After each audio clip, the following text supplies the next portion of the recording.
बनो बनो बना लिमी को बचा अब मंदिर से सिंधु दिया दे रहो तो ई नहीं तो चुनिया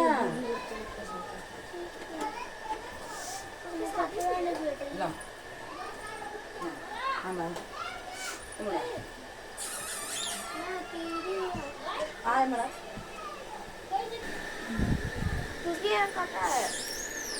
हाय गाइस, नमस्ते आप सभी को। और आज महाशिवरात्रि है तो देखिए मैं मंदिर पूजा करने जा रही हूँ। तो आज इस बार मेरे को सब कुछ मिल गया है। ये देखिए इसे पंचामृत जो बनाते हैं वो बनाए हैं।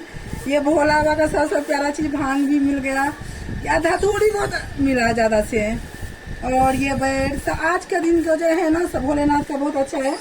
और ये देखिए आसमान का फूल भी मिल गया, घी का दिया है। ये अच्छा सिंदूर चंदन सब कुछ भोलेनाथ की दया से। आज मुझे कल बहुत लंबा सफर गई थी, ऑफिस गई थी, पूरा चीज उधर से लेके आई।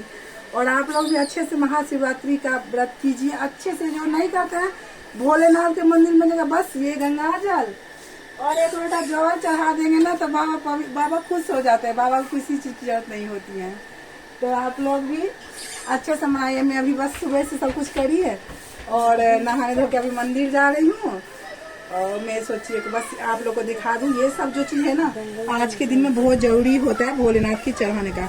और इस बार मैंने को भोलेनाथ सब भी पूरा करके दिए। टोटल चीज ऐसा है मेरे ख्याल से सब कुछ है। और थैंक यू। आप लोग भी जाइए मंदिर जाइए और पूजा करिए, भोलेनाथ के आशीर्वाद प्राप्त कीजिए आज के दिन। नमस्ते।